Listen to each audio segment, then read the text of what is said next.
السلام علیکم ورحمۃ اللہ وبرکاتہ۔ نحمده ونصلي ونسلم على رسوله الكريم اما بعد فاعوذ بالله من الشیطان الرجیم بسم اللہ الرحمن الرحیم۔ عن ابی سعید الخدری رضی اللہ تعالی عنہ قال سمعت رسول اللہ صلی اللہ تعالی علیہ وسلم یقول من رأى منكم منکرا فلیغیرہ بیدہ فإن لم يستطع فبلسانه فإن لم يستطع فبقلبه وذلك أضعف الإيمان۔ صدق الله العظيم۔ إن الله وملائكته يصلون على النبي يا أيها الذين آمنوا صلوا عليه وسلموا تسليما۔ اللهم صل على سيدنا ومولانا محمد بارك وسلم صلاة وسلاما عليك يا رسول الله صلاة وسلاما عليك يا حبيب الله صلی اللہ تعالی علیہ وسلم۔ فضائل عاشوراء کی مناسبت سے میں آپ کے سامنے کچھ باتیں کہنے کے لیے حاضر آیا۔ عاشوراء یعنی 10 محرم کی تاریخ بڑی عظمت و بزرگی والی اور فضل و شرف والی، اس لیے یہ بہت سے اہم واقعات اس تاریخ سے متعلق ہے۔ حضرت شیخ عبدالرحمن رحمۃ اللہ علیہ اپنی مشہور کتاب مجھۃ المجالس میں تحریر فرماتے ہیں کہ 10ویں محرم کے روز آسمان زمین اور قلم کی تحریک ہوئی۔ ایسی روز آسمان و زمین اور قلم کی تخلیق ہوئی۔ حضرت آدم و حوا علی نبینا علیہ السلام پیدا ہوئے۔ حضرت آدم علیہ السلام کی توبہ کسی دن قبول ہوئی۔ حضرت نوح علیہ السلام کی کشتی جودی پہاڑ پر لگی۔ اسی دن حضرت ابراہیم مرتبہ خلیجت سے سرفراز کیے گئے۔ اسی دن حضرت یعقوب علیہ السلام 40 سال کے بعد حضرت یوسف علیہ السلام سے ملے۔ اسی دن یعنی 10 محرم الحرام عاشوراء کے دن حضرت ادریس علیہ السلام آسمان پر اٹھائے گئے۔ حضرت یونس علیہ السلام مچھلی کے پیٹ سے نکلے۔ حضرت داؤد علیہ السلام کی توبہ قبول ہوئی۔ حضرت سلیمان علیہ السلام کو سلطنت عطا کی گئی اور حضرت عیسیٰ علیہ السلام کو آسمان پہ اٹھایا گیا۔ ہمارے نبی علیہ السلام کا عقد اول یعنی حضرت خدیجہ الکبریٰ رضی اللہ تعالی عنہما سے اسی دن یعنی 10 محرم کو ہوئی اور اسی دن قیامت بھی آئی۔ ثابت ہوا کہ محرم کی 10 تاریخ خدائے تعالیٰ کی نزدیک بڑی عظمت و فضیلت والی، اسی لیے اس نے اپنے حبیب پاک صاحب لولاک صلی اللہ تعالیٰ علیہ وسلم کے محبوب نوازے کی شہادت کے لیے بھی اسی تاریخ کو منتخب فرمایا۔ عاشوراء کے اعمال، عاشوراء کے دن روزہ رکھنا سنت ہے، بہت بڑی فضیلت رکھتا ہے۔ حضرت ابن عباس رضی اللہ تعالی عنہما سے روایت ہے کہ رسول اللہ صلی اللہ تعالی علیہ وسلم جب مکہ سے ہجرت کر مدینہ تشریف لائے تو یہودیوں کو دیکھا کہ وہ عاشوراء کے دن روزہ رکھتے ہیں، تو آپ نے ان سے فرمایا یہ کیسا دن ہے جس میں تم لوگ روزہ رکھتے ہو؟ تو یہودیوں نے کہا تھا یہ عظمت والا دن ہے جس میں اللہ تعالیٰ نے حضرت موسیٰ علیہ السلام اور ان کی قوم کو نجات دی اور فرعون قوم کے ساتھ جو کیا۔ حضرت موسیٰ علیہ السلام نے اس سوریا میں روزہ رکھا، ہم بھی روزہ رکھتے تھے، تو رسول اکرم صلی اللہ علیہ وسلم نے ارشاد فرمایا ہم موسیٰ علیہ السلام کی تم سے زیادہ حقدار ہو، تو عاشورہ کا روزہ رسول اللہ صلی اللہ علیہ وسلم نے بھی رکھا اور اس روزے کا رکھنے کا حکم بھی دیا، یعنی آج یہ روزہ رکھا جائے۔ حضرت ابو قتادہ رضی اللہ تعالی عنہ سے روایت ہے کہ رسول اللہ صلی اللہ تعالی علیہ وسلم نے فرمایا مجھے اللہ سے امید ہے کہ وہ عاشورہ کے روزے کو پچھلے سال بھر کے گناہوں کا کفارہ بنائے، یعنی کہ اللہ کے رسول صلی اللہ تعالی علیہ وسلم یہ فرماتے تھے کہ مجھے اللہ کی ذات سے امید ہے جو شخص عاشورہ کا روزہ رکھے گا تو اللہ تبارک و تعالی اس کے روزے کو اس کے ایک سال پیچھے کے گناہوں کا کفارہ بنا دے گا۔ اور حضرت ابن عباس رضی اللہ تعالی عنہما سے مروی ہے کہ جب رسول اللہ صلی اللہ علیہ وسلم نے عاشورہ کے دن کا روزہ رکھا اور اس روزے کا حکم فرمایا تو صحابہ نے عرض کیا یا رسول اللہ صلی اللہ تعالی علیہ وسلم یہ وہ دن ہے جس میں یہودی اور عیسائی تعظیم، یہودی اور عیسائی تعظیم کرتے ہیں، تو رسول اللہ صلی اللہ علیہ وسلم نے فرمایا اگر میں سال آئندہ دنیا میں باقی رہا تو 9ویں محرم کا بھی روزہ رکھوں گا، اس لیے بھائی کرام فرماتے ہیں سنت یہ ہے کہ محرم کی 9 اور 10 تاریخ کو روزہ رکھیں، یعنی حضور علیہ السلام کا یہ فرمان حضرت ابن عباس رضی اللہ عنہ سے روایت ہے۔ صحابہ نے کہا تھا حضور کی بارگاہ میں یا رسول اللہ آپ 10 محرم کو روزہ رکھتے تھے، اس دین کی تعظیم و توقیر یہودی اور عیسائی ہی کرتے تھے، حضور علیہ السلام ارشاد فرماتے تھے کہ اگر آئندہ سال میں رہا تو انشاءاللہ محرم کو بھی روزہ رکھوں گا، اس سے ثابت ہو گیا حضور علیہ السلام 9ویں محرم کو بھی روزہ رکھتے تھے اور 10ویں محرم کو بھی روزہ رکھتے تھے۔ تو اب ہمیں چاہیے کہ 2 دن روزہ رکھیں حضور کے حکم کے مطابق، حضور کے ارادے کے مطابق، اگر 9ویں کو نہ رکھ سکے 10ویں اور 11ویں کو رکھے، ورنہ 9ویں اور 10ویں کو ضرور۔ اور سنا سرکار دو عالم صلی اللہ علیہ وسلم ارشاد فرماتے ہیں جو شخص عاشورہ کے دن 4 رکعت اس طرح پڑھے کہ ہر رکعت میں سورہ فاتحہ کے بعد قل هو اللہ احد تو اللہ تعالیٰ اس کے پچھلے 50 گناہ معاف فرما دے گا اور اس کے لیے نور کا ممبر بنائے گا۔ حضرت ابن مسعود رضی اللہ تعالی عنہ سے روایت ہے کہ رسول اللہ صلی اللہ تعالی علیہ وسلم نے ارشاد فرمایا جو شخص عاشورہ کے دن اپنے گھر والوں پر کھانے پینے میں کشادگی کرے گا سال بھر تک برابر کشادگی میں رہے گا۔ اور حضرت شیخ عبد الرحمن رحمۃ اللہ علیہ تحریر فرماتے تھے، ایک واقعہ تحریر فرماتے تھے کہ مصر میں ایک شخص رہتا تھا جس کے پاس صرف ایک کپڑا تھا، ایک کپڑا اس کی جو اس کے بدن میں رہتا تھا۔ اس نے عاشورہ کے دن حضرت عمر بن عاص رضی اللہ تعالیٰ عنہ کی مسجد میں نماز فجر پڑھی اور وہاں کا دستور تھا کہ وہاں عورتیں عاشورہ کے دن اسی مسجد میں دعا کے لیے جایا کرتی ہیں۔ ایک دن اس نے ایک عورت نے شخص سے کہا اللہ کے نام سے مجھے بھی کچھ دے دو، میرے بال بچوں کے لیے دیجیے۔ اس شخص نے کہا اچھا میرے ساتھ چلو۔ گھر پہنچ کر اس نے اپنی بدن سے کپڑا اتارا اور دروازے کی پیار سے اس عورت کو دے دیا. عورت نے دعا کی خدا تعالیٰ تمہارے جنت کے حور کھلے پہنائے.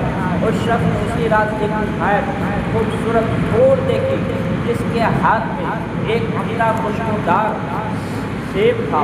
حور نے اس سیب کو توڑا, اس میں سے ایک پھلا نکلا. اس شخص نے حور سے پوچھا کہ تم کون ہو؟ اس نے کہا میں جنت کی تیری بیوی عاشورہ ہوں. وہ شخص نیند سے بیدار ہو گیا اور اس کیا دیکھا کہ سارا گھر خوشبو سے معطر ہے, سارا گھر خوشبو سے مہکا پاتا ہے. وضو کر کے 2 رکعت نماز پڑھی اور بارگاہ الہی میں دعا کی, یا اللہ اگر وہ واقعی جنت میں میری بیٹی ہے تو میری روح کو قبض کر دے, مجھے اس کے پاس پہنچا دے. اللہ تعالیٰ نے اس کی دعا قبول فرمایا. اس وقت موت آ گئی. حضرات یہ عاشورہ کے فضائل سے, عاشورہ کے روزہ ہم رکھے, اس نیت سے رکھے عاشورہ کے روزہ کی 10ویں مقامیہ 10ویں محرم کو روزہ حضور اقدس صلی اللہ تعالیٰ علیہ وسلم نے رکھا کہ حضور کی سنت بھی ادا ہو جائے اور اپنی اس روزے کی قضا کی نیت بھی کر لے جو ہم سے جان بوجھ کر یا قصد رمضان کے روزے قضے ہو گئے ہو. ہم نیت کریں مولا ہم سے جو رمضان کے روزے قضے ہو گئے, جو روزہ بے فرض وہ روزہ قضے ہو گئے.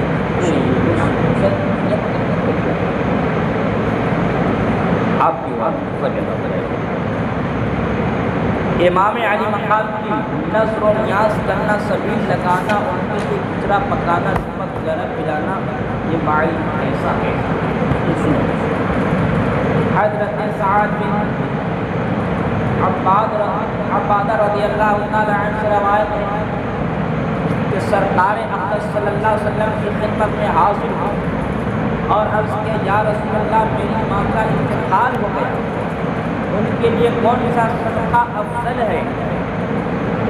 حضور علیہ السلام نے فرمایا پانی بہترین صدقہ ہے.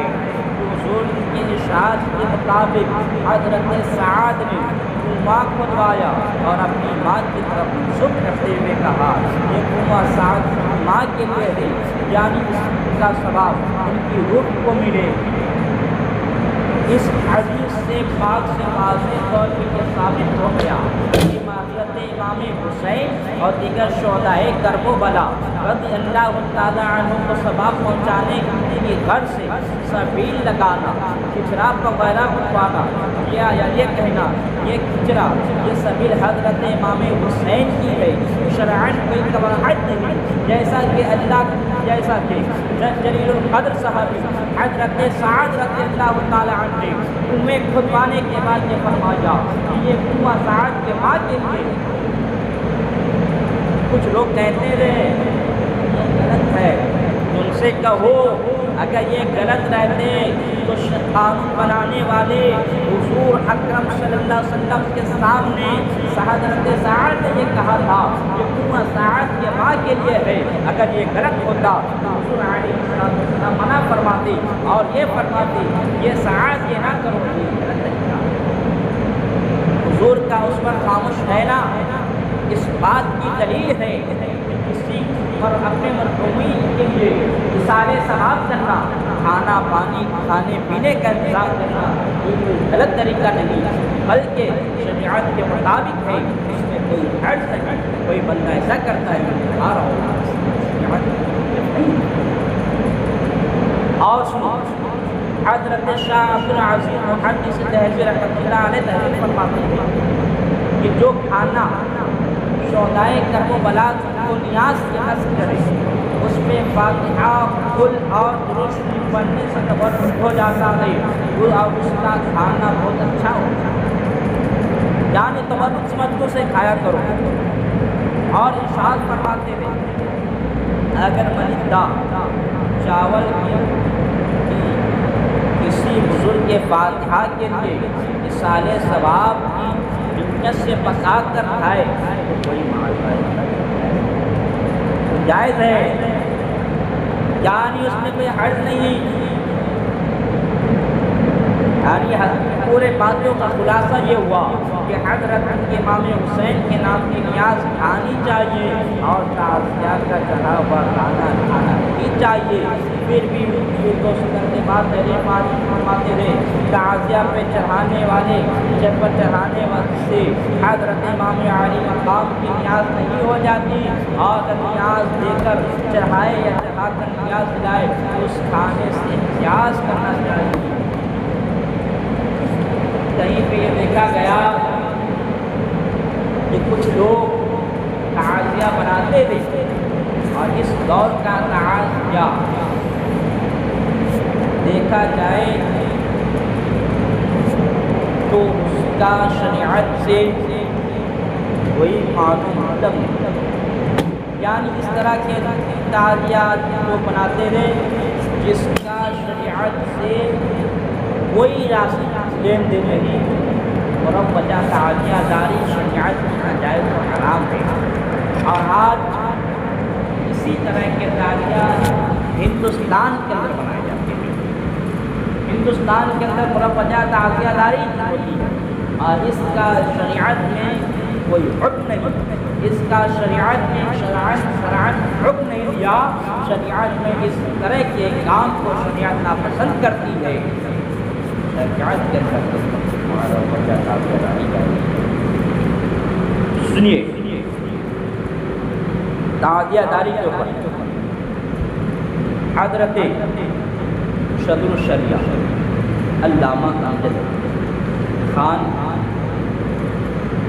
تزمین یہ مضمون ہے، مصنف بہار شریعت کیا فرماتے ہیں تعزیہ داری کہ تعزیہ داری واقع کربلا کے سلسلے میں طرح طرح کے ڈھول بجاتے ہیں، ان کو حضرت سیدنا امام حسین رضی اللہ تعالی عنہ کے روزے مبارک کی شبہ کہتے ہیں۔ کہیں تخت بنائے جاتے ہیں، کہیں زرعی بنتی ہے، کہیں علم نکالے جاتے ہیں، ڈھول تاشے اور قسم کے بازے بجائے جاتے ہیں۔ تعزیوں کا بہت دھوم دھام سے گشت ہوتا ہے، آگے پیچھے ہونے میں جہالت سے جھگڑتے ہیں، کبھی درخت کی شاخیں کاٹی جاتی ہیں، کہیں چبوترے کھودے جاتے ہیں، تعزیوں سے منتیں مانی جاتی ہیں، سونے چاندی کی علم چڑھائے جاتے ہیں، ہار ناریل چڑھائے جاتے ہیں، وہاں جوتے پہن کر جانا گناہ جانتے ہیں، بلکہ اس شدت سے منع کرتے ہیں کہ گناہ سے بھی ایسی ممانعت نہیں کرتے، چھتری لگانے کو برا جانتے ہیں۔ تعزیوں کے تعزیہ کے اندر دو مصنوعی کمرے بناتے ہیں، ایک پر سبز رنگ کا غلاف ہوتا ہے اور دوسرے پہ سرخ رنگ کا غلاف ڈالتے ہیں۔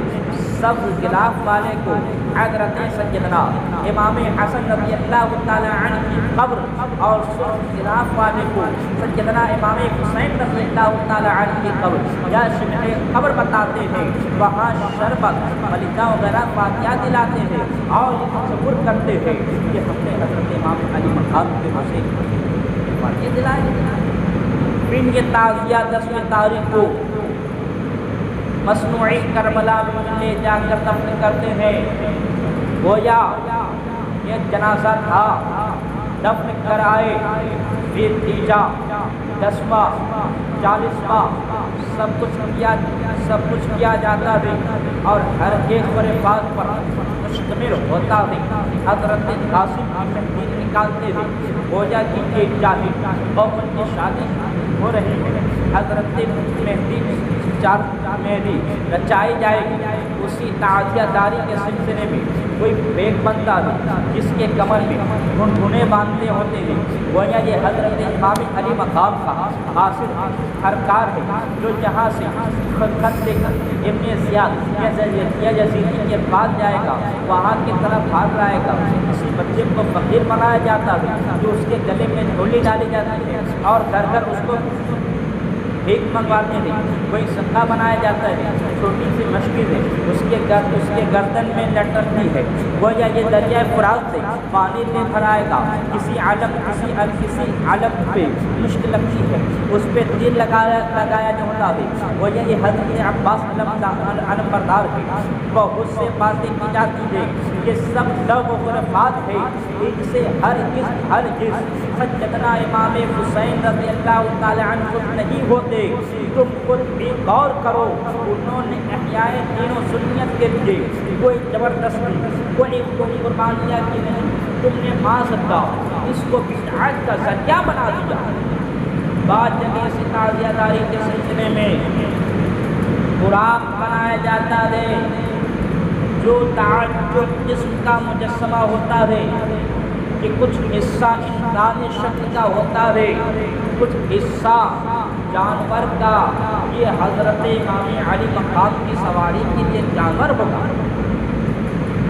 کہیں دلدل بناتے ہیں، کہیں بڑی بڑی قبریں بنتی ہے، بعض جگہ آدمی بندر بنتے ہیں، کودتے پھرتے ہیں، جن کو اسلام انسانی تہذیب میں جائز نہیں کہتی، ایسی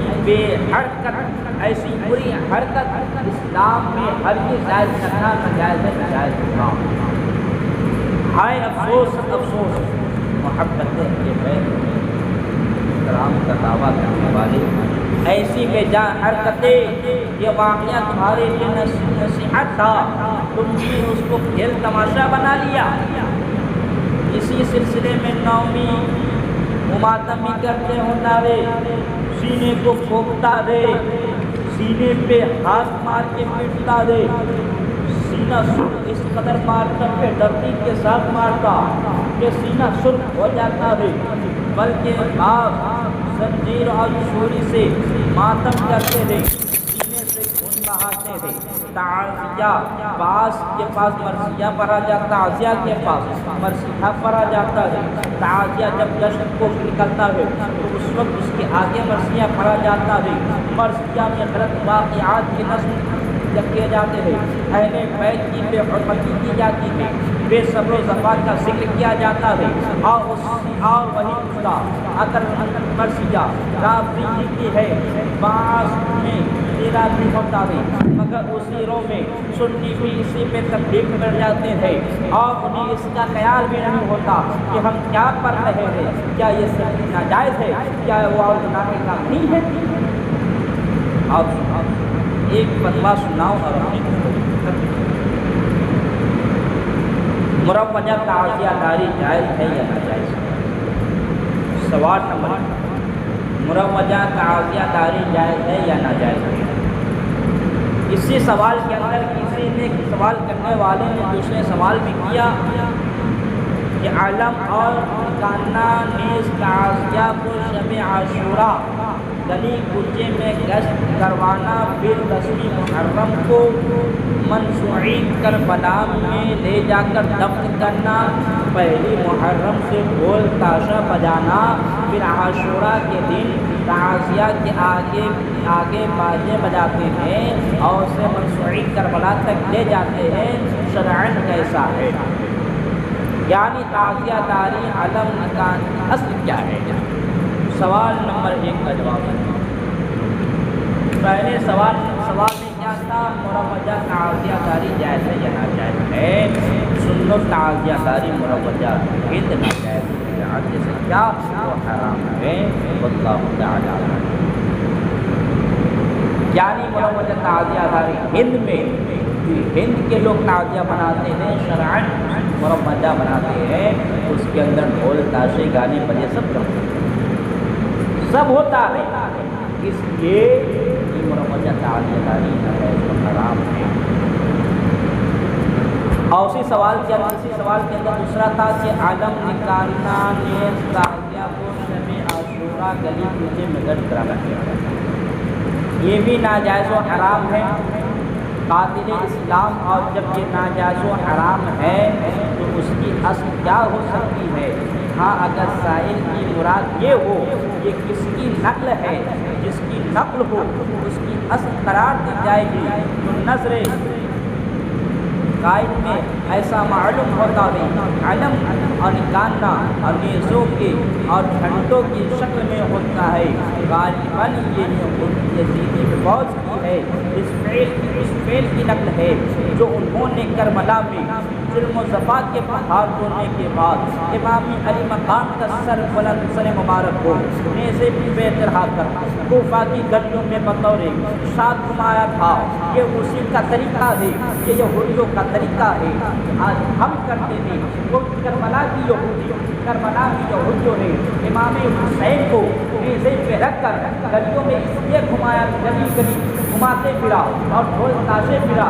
آج ہمارے پاس وہ نہیں، ہم ان کے نام کے کربلا کے نام کا تازیہ بنا کر اور اس کے آگے ڈھول تاشے بنا کر یہ اپنے آپ کو کہلاتے ہیں کہ یزید، اور ہم یہ کہتے ہیں کہ ہم حسینی ہیں، لیکن ہمارا رویہ تو یزید کی طرح ہے۔